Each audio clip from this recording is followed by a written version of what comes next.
Bonjour à vous tous et bienvenue sur ce plateau de questions ouvertes pour notre rendez-vous hebdomadaire avec l'actualité. À l'ordre du jour de cette semaine, une question. Les églises peuvent-elles sauver l'Afrique? Benoît XVI a ouvert dimanche à Rome un synode d'évêques spécialement consacré à l'Afrique et qui poursuivra ses travaux durant 3 semaines. 3 mots-clés résument la tonalité des textes préparatoires: réconciliation, justice et paix. Alors, quelle part spécifique les églises peuvent-elles apporter face à ces immenses défis du continent noir? 15 ans après le premier synode africain, qu'est-ce qui a changé? Nous allons tenter de répondre à ces questions avec l'aide, comme d'habitude, d'éditorialistes de médias chrétiens. Et j'ai le plaisir d'accueillir aujourd'hui sur ce plateau Jean-Pierre Denis. Bonjour. Bonjour, vous êtes directeur de la rédaction de l'hebdomadaire catholique La Vie. Jean-Luc Mouton, bonjour. Bonjour. Vous êtes directeur de la rédaction de l'hebdomadaire protestant Réforme. Alors, avant de vous donner la parole, je vous propose un premier aperçu en images. Ce sont des extraits de la messe d'ouverture du synode, qui a eu lieu donc dimanche dernier dans la basilique Saint-Pierre, avec également des extraits de l'homélie du pape. Ce sujet a été préparé par nos confrères de l'agence H2E News et on regarde. La vocation de l'Église, communauté de personnes réconciliées avec Dieu et entre elles, est d'être prophétie et ferment de réconciliation entre les différents groupes ethniques, linguistiques et religieux sur tout le continent africain. Le pape l'a affirmé à l'homélie de la messe célébrée en la basilique Saint-Pierre à l'occasion de l'ouverture de la 2e assemblée spéciale pour l'Afrique du synode des évêques.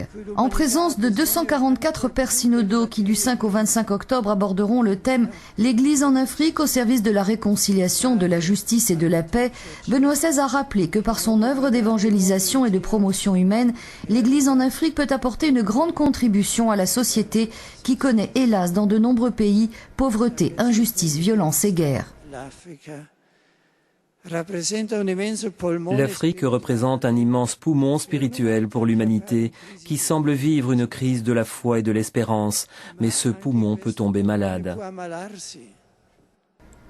Actuellement, il semble atteint par 2 maladies dangereuses, a dit le pape, le matérialisme pratique associé à la pensée relativiste et nihiliste, déchets toxiques spirituels importés du premier monde et le fondamentalisme religieux associé aux intérêts politiques et économiques. Ce synode, a ajouté Benoît XVI, est une occasion propice pour repenser l'activité pastorale en vue d'édifier l'Église, famille de Dieu, et de donner un nouvel élan à l'évangélisation en travaillant afin que la différence entre ethnies conduise à un enrichissement humain et spirituel réciproque. Alors, avec l'homélie de Benoît XVI, on rentre dans le vif du sujet. Jean-Pierre Denis, les maux qui sévissent en Afrique, c'est le fondamentalisme religieux, ce sont, comme il l'a dit, les déchets toxiques spirituels. C'est ça les maux de l'Afrique? Oui, il a absolument raison. Moi, je trouve que c'est une expression frappante, et évidemment. D'ailleurs, depuis quelque temps, il emploie de temps en temps des petites phrases comme ça qui font mouche. Alors, parfois, c'est sur le préservatif. En Afrique, c'est pas toujours très bien reçu, du moins, la formule en Europe. D'être frappante. Là, c'était une déchets formule toxiques spirituels. Vous savez, je me souviens de ce livre dont La Vie, d'ailleurs, avait publié des extraits à l'époque et qui s'appelait « Les Blancs m'ont refilé un Dieu moribond ». C'était un écrivain qui racontait comment, finalement, il était surpris de constater que les missionnaires avaient amené la foi en Afrique et maintenant, après les missionnaires, venaient les démissionnaires, c'est-à-dire, finalement, les Occidentaux ayant renié le Dieu de leur père voudraient que les Africains suivent le même chemin à leur tour et fassent la même chose. Et donc, il y a une sorte de colonialisme, de néocolonialisme, totalement inconscient d'ailleurs, parce que c'est au nom de ces bons sentiments, puisque nous sommes toujours en avant dans le progrès, nous avons renoncé à notre christianisme, et donc pourquoi les Africains voudraient-ils absolument y croire encore? C'était une charge que je trouve assez forte, qui me semble assez actuelle, et je trouve que c'est un peu le propos que reprend le pape. Ça me semble assez vrai, même si ça ne fait pas plaisir. Alors, est-ce qu'à Réforme, Jean-Luc Mouton, on partage ce constat de Benoît XVI? J'ai pas l'impression que je suis tout à fait d'accord sur la manière dont on pose le problème de l'Afrique. Bon, premièrement, sur la vie spirituelle en Afrique, les églises d'Afrique, je suis allé en Afrique plusieurs fois il n'y a pas longtemps. Moi, justement, en Côte d'Ivoire, c'est lié à la Côte d'Ivoire pour différentes raisons. Les églises sont extrêmement vivantes là-bas. Ça n'a rien à voir. On en vit, quand on vit en Afrique, on en vit ce qui se passe là-bas plutôt que ce qu'on voit chez nous. Les églises, qu'elles soient catholiques, qu'elles soient protestantes, évangéliques et autres, sont pleines, extrêmement vivantes, extrêmement chaleureuses. Première chose. Deuxième chose, les églises des fameuses sectes. Alors moi, je ne sais pas à quoi on fait allusion. Mais j'ai vu en Côte d'Ivoire et dans les pays d'Afrique de l'Ouest des églises, il y a beaucoup d'églises, il y en a aussi beaucoup au Congo, il y a de tout. Il y a des, entre guillemets, des sectes, mais ce sont souvent des églises évangéliques fondées par des missions américaines et qui ont pour objet principal de combattre tout ce qui est superstitieux, tout ce qui est des vieilles croyances qui bloquent totalement le développement là-bas. Et quand on voit des gens cheminer dans ces communautés chrétiennes, on les voit se développer sur le plan économique, parce qu'il y a tellement de chapes, de superstitions, d'angoisse par rapport aux anciens, aux rites des sorciers, etc., que le travail des chrétiens est d'abord d'aider les gens à s'émanciper. Et même les, entre guillemets, sectes, je ne sais pas à quoi on fait allusion, en tout cas, les églises évangéliques que j'ai vues font ce travail, et ils font un travail vraiment de développement par rapport à ces problèmes-là, qui sont des problèmes cruciaux pour l'Afrique aujourd'hui. Mais s'émanciper, moi j'aime bien le mot, je suis d'accord. S'émanciper, oui, mais prêcher l'évangile de la prospérité, c'est-à-dire dire si vous venez avec nous, vous deviendrez riche, c'est quand même une nuance. Ça s'appelle une dérive. Et ça s'appelle une dérive, et c'est malheureusement une dérive qui n'est pas si rare que ça. Il y a tout. Il y a des églises qui ont cette prédication. Il y en a au Congo, effectivement. Mais en Côte d'Ivoire, il y en a certainement. Moi, je n'en ai pas vu, mais il y en a probablement.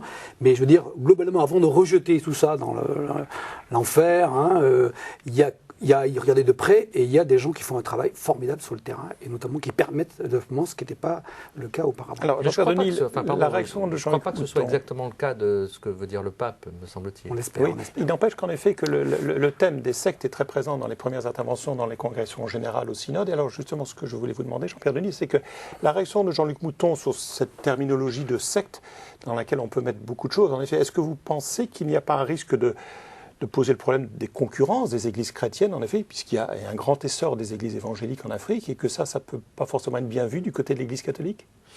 Je crois qu'effectivement, c'est vu comme une concurrence par certains catholiques. Aujourd'hui, finalement, on assiste à une sorte de libéralisation du marché de la spiritualité. C'est malheureusement le cas très souvent. C'est-à-dire que le libéralisme, l'idéologie du libéralisme, elle s'est répandue absolument dans toutes les sphères, y compris dans les sphères religieuses. Et donc, il y a une espèce de marché du religieux. C'est ce qu'analyse d'ailleurs Olivier Roy dans son dernier ouvrage. Et l'Église catholique est d'ailleurs très déstabilisée par cela, parce qu'elle a l'habitude de considérer que bien, les pays dans lesquels elle est implantée sont des pays qui, par nature, sont catholiques, et aujourd'hui, elle voit arriver un certain nombre d'églises, de mouvements et parfois de sectes, et elle ne sait pas trop bien comment réagir par rapport à ce phénomène, c'est vrai. Mais encore une fois, je ne suis pas sûr que cette pollution spirituelle dont parle le pape, ce soit vraiment celle-là. Je ne crois pas que ce soit celle-là. Les églises évangéliques. Je ne crois pas que c'était ça le sujet. J'espère en tout cas. Il y avait une allusion claire au fondamentalisme religieux, mais bien entendu en évitant la confusion avec les autres confessions chrétiennes. On peut l'imaginer de la part de Benoît XVI. Mais il y a une autre formule que je voudrais vous livrer. C'est celle qu'a prononcée Benoît XVI au cours de sa première intervention lundi dernier, quand il a dit « Sans correcte relation à Dieu, les choses vont mal. À la base d'injustice et de corruption, il y a une fermeture à Dieu. » Alors, est-ce que cette approche, Jean-Luc Mouton, vous la faites vôtre, cette approche de le mal africain vient aussi de cet aspect spirituel? Je ne sais pas. Franchement, là, je ne sais pas répondre. Je pense qu'effectivement, le mal africain, il est considérable aujourd'hui. Moi, je suis allé au printemps dernier en Côte d'Ivoire. La Côte d'Ivoire, pour parler de ce pays, est un pays qui recule sur le plan de la pauvreté. La pauvreté augmente. La mortalité, elle était à 53 ans, elle est passée à 46. Le nombre d'enfants déscolarisés augmente sans arrêt. Je veux dire, il y a un problème énorme dans toute l'Afrique, autour de la corruption, autour du détournement de l'aide, autour d'une incapacité à entrer dans le développement. Il y a beaucoup de choses à dire là-dessus. Je ne sais pas si le problème il est spirituel. Il a forcément des liens spirituels, puisque nous sommes croyants et chrétiens et nous pensons qu'il y a un lien, que notre vie est une. Mais je pense que les mots fondamentaux... Alors, j'ai amené un livre qui s'appelle L'aide fatale, je ne sais pas si la caméra peut le montrer, d'une dame qui est africaine, qui s'appelle Nambisa Moyo, et qui dit que le problème de l'Afrique, c'est justement le trop-plein d'aide. C'est-à-dire qu'elle renverse tout le problème, elle montre que pendant les années où il y avait le plus d'aide que nous avons envoyé à l'Afrique, nous avons corrompu totalement ce continent, nous avons empêché que l'Afrique se prenne en main. Alors je pense que cette thèse est une réalité. Je ne sais pas si c'est un problème spirituel ou pas, mais il y a quelque chose qui s'est passé en Afrique qui a bloqué une possibilité de développement, et on en est là aujourd'hui, on est dans un impasse terrible. L'Afrique va très très mal. Jean-Pierre Denis, il y a eu donc un premier synode africain en 1994, le deuxième cette année. Entre les deux, on le sait très bien, il y a eu notamment beaucoup de problèmes en Afrique, mais notamment le drame du Rwanda, pays très catholique. Est-ce que vous pensez que ça pèse dans l'historique des églises, et notamment de ce synode africain, de savoir que le Rwanda a eu ce génocide et que c'était un pays catholique et qu'on en garde une mémoire dans les travaux du synode? Je ne sais pas si on peut répondre à cette question. Je ne sais pas si on peut répondre à la question que pose tout génocide, que ce soit la Shoah, que ce soit le génocide commis par les Khmers rouges. Il y a toujours une énigme parce que un génocide survient dans une culture que l'on croyait finalement raffinée, évangélisée, christianisée, et on s'aperçoit qu'il y a quelque chose qui a totalement échappé. Et donc le Rwanda, ça reste une énigme. Cela dit, il y a un certain nombre de problèmes propres au catholicisme africain, au-delà de la question de la mémoire du génocide. Il y a la question, au fond, de l'évangélisation, de la nature de cette évangélisation, et puis, disons qu'un certain nombre de problèmes internes à l'Église catholique, qui officiellement ne font pas partie du programme du synode. La question, vous voulez parler du célibat des prêtres, question du célibat des prêtres, ou la place des laïcs ou des femmes, par exemple, la question du célibat des prêtres, notamment, dont on sait très bien au Vatican qu'elle est un problème, puisque encore en Centrafrique, on a dû démettre même un évêque. Donc c'est une question absolument centrale. Elle est probablement abordée, je dirais, de manière non officielle. Et d'une certaine façon, la phrase du pape que vous évoquiez me semble pouvoir être lue dans deux sens. C'est-à-dire qu'on peut dire que, au fond, sans le christianisme, il n'y a pas de progrès possible, authentique de l'homme. Ça, c'est dans le droit fil de ce qu'il a dit, notamment dans sa dernière encyclique sur la doctrine sociale de l'Église. C'est quelque chose qui peut choquer parce qu'on peut dire oui, il peut y avoir un progrès humaniste. Il me semble que du point de vue du pape, ce n'est pas tellement étonnant qu'ils disent que seul le christianisme appelle une réponse. Ça, c'est le premier élément. Mais on peut dire que sans un christianisme authentique, ce progrès n'est pas possible. Et qu'est-ce que c'est qu'un christianisme authentique? Dans le numéro de la vie de cette semaine, nous avons consacré un dossier à l'occasion de ce synode africain aux chrétiens qui résistent en Afrique. D'abord, souvent, quand il y a des gens qui résistent en Afrique, ce sont des chrétiens. Peut-être pas toujours, mais quand même souvent. Donc je trouve ça très impressionnant. Il y a cette force de résistance des chrétiens, d'ailleurs de toute confession. On est des catholiques, des protestants qui résistent. Et nous avons interviewé Monseigneur Portela, qui est un des principaux résistants, et il dit qu'il faut que nous formions une élite politique capable de résister, mais, il ajoute cela, il faut aussi que nous les accompagnions sur le plan spirituel pour ne pas qu'ils dérivent face à toutes les tentations de corruption, notamment qui existent en Afrique. Donc je trouve ça très honnête de sa part de le dire et très, très juste. Jean-Luc Mouton, c'est vrai qu'on a souvent tendance à dresser un tableau noir de l'Afrique. Il y a en effet peut-être des raisons tout à fait positives, notamment sur le rôle des chrétiens. Par exemple, dans les opérations de médiation, dans les conflits. À Madagascar, pour parler du dernier, on a vu des évêques catholiques, on sait qu'il y a des mouvements chrétiens qui sont très présents dans les œuvres de réconciliation, ne serait-ce qu'en Afrique du Sud. Est-ce que vous pensez que là, ce sont des signes positifs sur le rôle des chrétiens? Je pense tout à fait. Je pense qu'il y a un problème moral. Et on parlait de corruption. Je pense que la corruption est le mal endémique principal de l'Afrique. La moitié de l'aide est détournée actuellement. C'est-à-dire que l'aide est versée au gouvernement qui est absolument radicalement détournée pour des tas de causes, y compris pour acheter des armes et pour faire la guerre à ses voisins ou à d'autres ethnies. Donc le problème de la corruption me paraît central. Et c'est vrai que là, il y a des chrétiens, moi j'ai rencontré des chrétiens, qui tiennent un discours radical sur ce point-là. Et là, je pense que Jean-Pierre Denis a raison de parler de résistance. Parce qu'il y a une espèce de facilité généralisée en Afrique. Alors, il ne faut pas dire que c'est des questions génétiques ou parce que c'est une malédiction.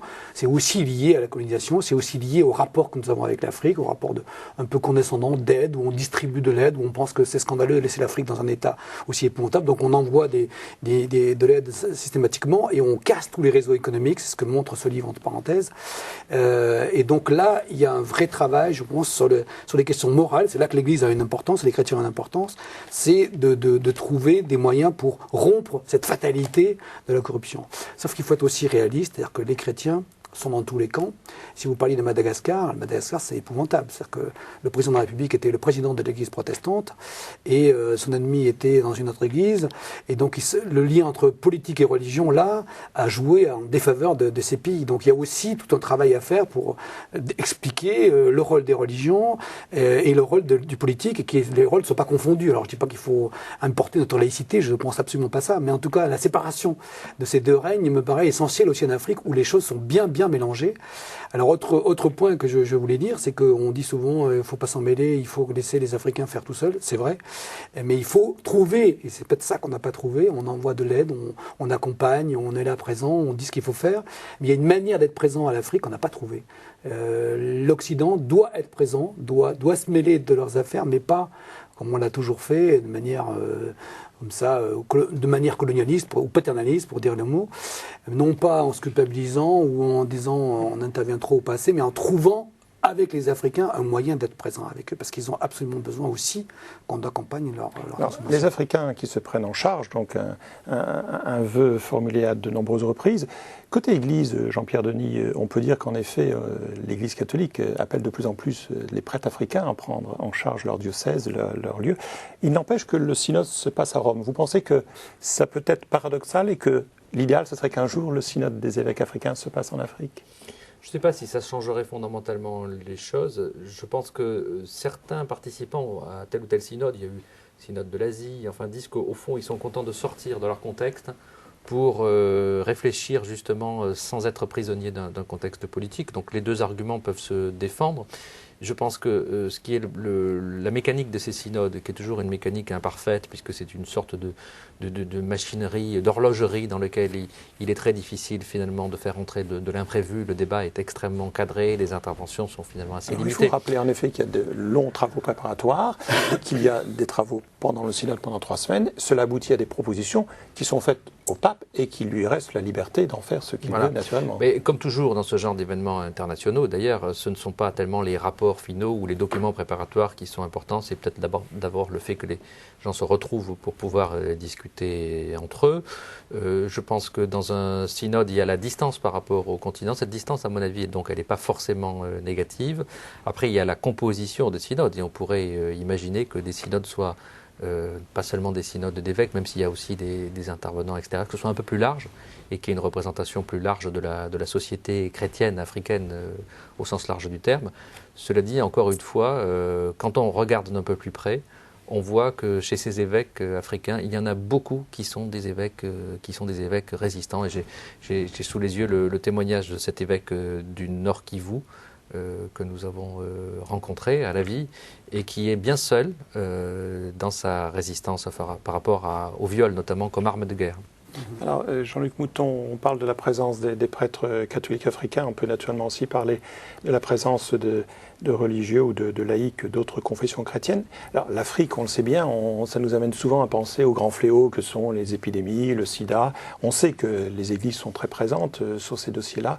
Est-ce que c'est là la priorité de la présence des églises chrétiennes sur ces questions-là ? Peut-être. Moi, je pense qu'il y a une autre manière de parler de l'Afrique, nous-mêmes, de nous intéresser à l'Afrique. Effectivement, toutes les actions qu'on fait par rapport au sida, en plus, sont efficaces. Souvent, ont été efficaces. On a vu dans plusieurs pays. Mais je pense qu'il faut réinventer notre rapport à l'Afrique. L'Afrique a beaucoup de choses à nous apprendre, par exemple. La manière dont on traite les personnes âgées, par exemple, ça les choque beaucoup qu'on ait des maisons de retraite, ils ne comprennent pas.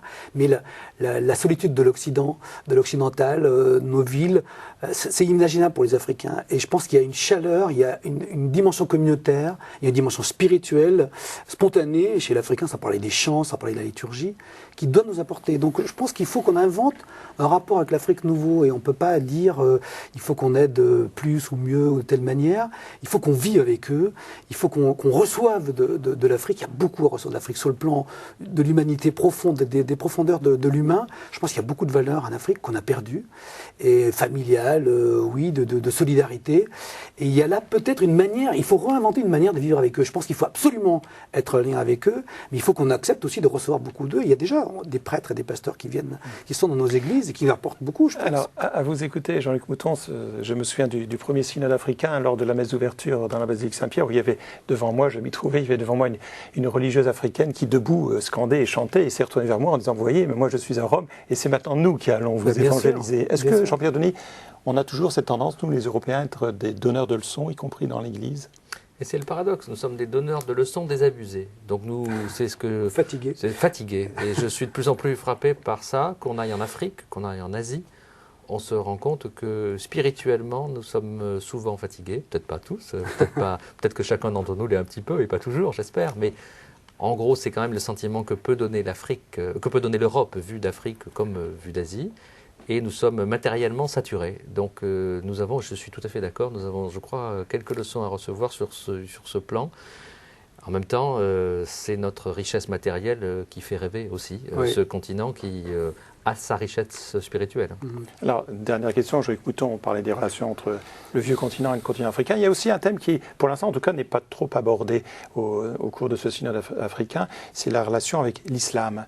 Est-ce que vous pensez que là aussi, disons, les lendemains qui pourraient mieux chanter, ce seraient des lendemains où les relations seraient plus apaisées, plus sereines, parce que dans ce synode, il y a beaucoup d'évêques subsahariens, il y a moins d'évêques présents de l'Afrique du Nord. Or, on sait que les relations entre les églises, et notamment entre les religions, ça constitue un point important en Afrique. Moi, j'aimerais être optimiste, et je crois qu'il faut qu'on le soit. Il faut qu'on soit des hommes d'espérance, des hommes et des femmes d'espérance, sauf que quand le pape fait allusion à des mouvements d'intégrisme fondamentaliste, il fait certainement allusion aussi à des mouvements islamiques qui existent en Afrique, qui jouent sur les pouvoirs, qui font des pressions. Il y a aussi beaucoup d'argent qui arrive par certains milieux islamistes.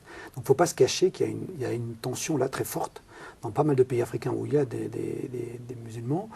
Il y a non pas une tentative de renverser les pouvoirs en place, mais il y a quand même des pressions très fortes.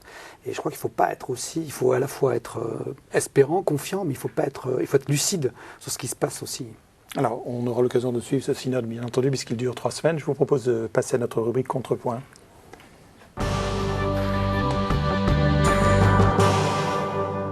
Denis, un contrepoint, ça peut se décliner sous forme d'un point d'exclamation, point d'interrogation, point de suspension. Qu'est-ce qui vous tient à cœur cette semaine? Je ne sais pas quel signe de ponctuation il faut mettre à la polémique qui a tendance à dominer ces derniers jours. Polémique autour de l'arrestation de Polanski, polémique autour du commentaire du ministre de la Culture qui dit que finalement tout ça n'est pas très grave, et polémique enfin autour du ministre de la Culture lui-même, qui a écrit quelques lignes qui lui sont aujourd'hui violemment reprochées, et pas seulement par le Front National.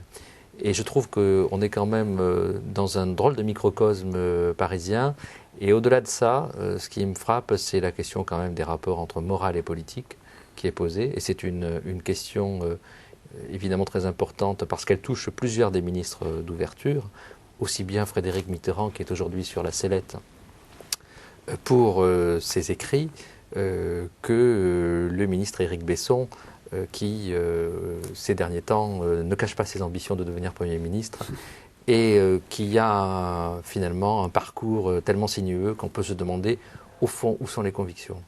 Alors vous pensez aussi qu'il y a un problème de morale et de politique que pose Jean-Pierre Denis, Jean-Luc? Non, parce que c'est une vraie question morale qui nous est proposée là. Vous savez, pendant quelques années, il était assez de bon ton à la télévision de parler de pédophilie. Je me souviens des émissions de Polak, pour ne pas le mentionner, on parlait de ces choses-là. Il y a des auteurs qui écrivaient là-dessus, et Mitterrand a écrit une page, mais enfin Frédéric Mitterrand qui est quand même très grave. Enfin, il se confesse, il ne s'invente pas, mais il dit même que c'est glauque et que ce n'est pas quelque chose qui mettra la honte. Enfin, il l'a vécu. Et donc on a un retour de balancier extraordinaire aujourd'hui où, effectivement, il faut que ce soit le Front National, mais relayé par certaines parties de gauche, qui disent quand même, écoutez, il y a un problème, parce qu'on a l'impression que parce qu'on est artiste, parce qu'on est un créatif, on peut se permettre d'enfreindre les lois morales fondamentales. Et aujourd'hui, il me semble que ça se retourne un peu. Donc c'est une première leçon, c'est qu'il y a un certain retour de la morale, en tout cas sur ce point-là, la pédophilie, pendant longtemps on l'a toléré, aujourd'hui c'est intolérable. Au moins il y a une limite, c'est déjà pas mal dans la société, ça l'a allé. L'autre leçon, c'est qu'effectivement Nicolas Sarkozy a voulu faire un coup en prenant Mitterrand, c'était un non, c'était formidable, etc. Et ce coup revient en boomerang. C'est-à-dire que la politique, c'est pas forcément de faire des coups, c'est pas forcément d'essayer de récupérer des gens à droite à gauche, c'est aussi d'avoir un projet et de le tenir jusqu'au bout. Et on a l'impression qu'en jouant un peu à droite à gauche et en faisant des coups les uns pour les autres, ben voilà, ça ne marche pas toujours. Donc c'est une leçon à la fois sur le plan moral, c'est intéressant, nous ne sommes peut-être pas les derniers à défendre une vision morale, et en tout cas les dignités de l'individu et le respect des plus petits. Et en même temps, la politique, c'est une leçon politique, parce que la politique, c'est aussi avoir un projet, c'est pas de faire que des coups les uns après les autres, peut-être. Jean-Pierre, un dernier mot, brièvement. Je ne crois pas qu'il faille être naïf, mais récemment, un socialiste, membre éminent du Parti socialiste, me disait qu'on lui avait proposé une circonscription et qu'un membre encore plus éminent du parti lui avait dit « on te trouvera une circonscription, mais à une condition, il faut que tu comprennes que la morale n'a rien à voir avec la politique ». Donc c'est un problème qui traverse aussi bien le PS que l'UMP. Je crois que c'est une culture politique d'un monde post-idéologique dans lequel on ne sait plus trop où sont les valeurs. Je pense que nous pouvons dire que nous avons un certain nombre de valeurs à défendre. Cette personne qui est un chrétien convaincu me confiait son malaise, et c'est vrai qu'il y a de quoi être un petit peu songeur. Écoutez, je pense que point de suspension. Ce thème de morale et politique est suffisamment important pour, je pense, qu'on y reviendra. En tout cas, merci pour cet échange et votre contrepoint sur l'actualité chaude, en quelque sorte, de ces derniers jours. Cette émission s'achève. Il me reste à vous remercier, Jean-Pierre, Jean-Luc, d'avoir participé à ce sujet sur le synode africain. Pour ma part, je vous donne naturellement rendez-vous la semaine prochaine. Je vous signale bien entendu que vous pouvez toujours revoir cette émission sur notre site www.ktotv.com ou bien entendu réagir notamment au contrepoint de nos amis invités. Je vous souhaite un très bon week-end. Au revoir.